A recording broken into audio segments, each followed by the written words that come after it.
भारत रक्षा मंच द्वारा अति महत्वपूर्ण विषय पर आयोजित ये राष्ट्रीय संगोष्ठी असंतुलित जनसंख्या बढ़ोतरी समस्या और समाधान विषय पर सर्वप्रथम मैं ये कहना चाहूँगा कि बात सरल बलिदान कठिन है, पतन सहज उत्थान कठिन है। बात सरल बलिदान कठिन है, पतन सहज उत्थान कठिन है। गाता है खंडर का हर पत्थर, ध्वंस सरल निर्माण कठिन है।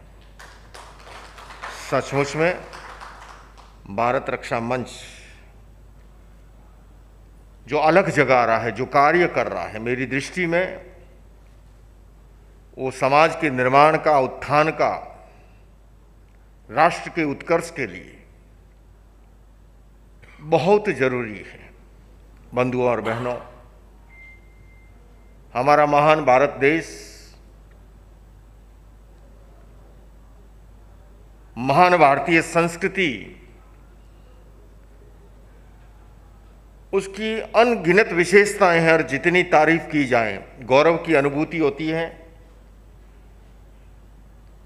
और ये अतिरिक्त अनुभूति तब होती है जब आप भारत से बाहर कहीं जाते हैं, तुलनात्मक दृष्टि से जब चीज़ों को देखते हैं तो स्पष्ट समझ में आता है कि भारतीय संस्कृति का कोई मुकाबला नहीं है। पर कुछ ऐसे सन हैं जिसमें एक है पॉपुलेशन, दूसरा है पॉल्यूशन, तीसरा है करप्शन और चौथा है डिसिप्लिन का अभाव। आप में से कोई अगर बाहर देश जाएगा तो देखेगा कि गाड़ी जो है वो अपनी लाइन में चल रही है, कोई किसी को ओवरटेक नहीं करता है। मैं क्या करता हूँ कि भारत में जो गाड़ी चलाना सीख ले वो दुनिया में कहीं भी गाड़ी चला सकता है। फिर यहाँ तो अपने आप को कैसे बचाएं, यह हर समय जागरूक रहने की जरूरत होती है। निश्चित रूप से बंधुओं, और जनसंख्या असंतुलन के कारण से अनेक समस्याओं की अगर कोई जननी है तो ये एक बिंदु ऐसा है। और उसके कारण से सरकार चाहे कितनी भी लोक कल्याणकारी योजनाएं बना ले, वो सारी की सारी ऊंट के मुंह में जीरा साबित हो जाती है, क्योंकि आबादी का विस्फोट इस कदर से है। इस आबादी के विस्फोट के कारण से पर्यावरण प्रदूषण की भी समस्या बढ़ती है और अनेक दूसरी सारी चीजें। मैं तो निवेदन करना चाहूंगा इस मंच के माध्यम से, और इस मंच पर ऐसे व्यक्तित्व बैठे हैं जिनकी आवाज सरकार तक भी पहुंचती है। मैं मांग करना चाहता हूं एक जैन मुनि के रूप में भी, और इस मंच से कुछ ऐसी बातें, हालांकि जैनों को भी आपको जानकारी होगी राष्ट्रीय स्तर पर उन्हें अल्पसंख्यक का दर्जा प्राप्त है। मेरी समझ में यह अल्पसंख्यक बहुसंख्यक की जो अवधारणा है, यह अवधारणा ही राष्ट्र को और समाज को तोड़ने वाली है। ये केवल वोट बैंक की राजनीति के हिस्से के सिवा इसमें कोई सार नहीं है। तो आप में से कोई प्रश्न कर सकता है कि आपने जैन समाज का तो सपोर्ट किया है। निश्चित रूप से किया है, मैं बेबाकी से इस बात को स्वीकार करूंगा। और उसके लिए मेरा यह कहना है, न हो तो किसी के लिए न हो, और अगर हैं तो असली अल्पसंख्यक कौन है? अल्पसंख्यक। आप संधि विच्छेद कीजिए, जो संख्या की दृष्टि से अल्प है, भला जो 15%, 18%, 20% हो गए हैं उसके बावजूद भी, और जो केवल 0.50% भी नहीं है, तो ये अन्याय है। और सचमुच में तो अगर इसको खत्म किया जाता है तो मैं कहूंगा सबसे पहले हम मैं पूरे समाज की ओर से कह रहा हूं कि समाज उसमें सबसे आगे खड़ा होगा समर्थन में कि इस अवधारणा को खत्म किया जाए। लेकिन ऐसा नहीं हो सकता कि 5 लोग तो चूरमा करे और छठा जो वास्तविक है हकदार वो बाहर बैठा रहे, ये गलत बात है। अनेक ऐसी चीजें हैं। हिंदू धर्म की बात आती है, मैं निवेदन करना चाहूंगा, मुझे अगर कोई पूछे कि आप हिंदू हैं, मैं गर्व के साथ कहता हूं मैं हिंदू हूं,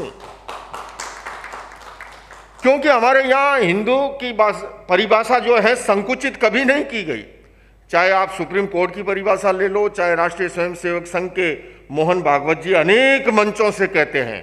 और मैं तो जिस इलाके में मेरा जन्म हुआ, आपको निवेदन करना चाहता हूं, मेरी जन्मभूमि राजस्थान में, राजस्थान में भी सीमांत प्रहरी बाड़मेर जिला, जहां आज भी स को ह बोला जाता है।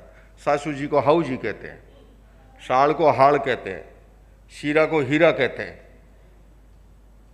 स का अपभ्रंश होकर के ह बनार सिंधु नदी के इधर रहने वाले। हाँ, अगर आप हिंदू की परिभाषा केवल वैदिक धर्म से ही करोगे तो मैं समझता हूं हम अपने साथ भी न्याय नहीं कर पाएंगे। इस मंच पर से आदरणीय केलकर जी जो बोल रहे थे, बहुत ही किस तरह से बांग्लादेश घुसपैठियों के विरुद्ध कार्य किया है, अपनी जान को जोखिम में डालकर इस संगठन ने, जितनी तारीफ की जाए कम है।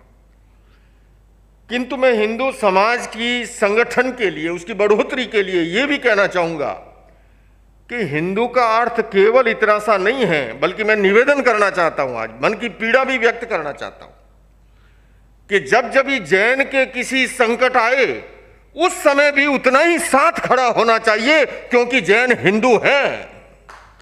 वो समस्या चाहे समेत शिखर की हो, चाहे पालीतना की हो, चाहे गिरनार की हो, उस समय ऐसा नहीं हो सकता कि 2 तरह के बटगरे हो, लेने के टाइम एक तराजू है, देने के टाइम दूसरा तराजू। अगर ऐसा होगा तो हम समाज को कमजोर करते जाएंगे। बंधुओं और बहनों, मैं अधिक लंबा समय नहीं लूंगा, लेकिन यह अवश्य निवेदन करना चाहूंगा कि जनसंख्या नियंत्रण का मुद्दा, मैंने विज्ञान भवन के एक कार्यक्रम में भी, जब MIT पीस यूनिवर्सिटी की ओर से कार्यक्रम आयोजित था, मैंने निवेदन किया था कि बहुत देर हो चुकी है इसके लिए। अब हर पल का विलंब जो है वो व्यक्ति को अधीर कर रहा है। अधीर इसलिए कर रहा है कि समस्या अब जो है, जिसको कहें ना, नाक के आगे पानी जा रहा है। अगर हम जनसंख्या के इस असंतुलित नियंत्रण को शीघ्र नियंत्रित नहीं किया तो आने वाले समय के अंदर समाज को अनेक और समस्याओं से रूबरू होना पड़ेगा। इसलिए मेरी भारत सरकार से मांग है कि बिना विलंब किए, बिना देरी किए, और उसके लिए बड़ी से बड़ी कुर्बानी देनी पड़े तो उसके लिए भी हमें तैयार रहना चाहिए, किंतु ये काम अब हो जाना चाहिए।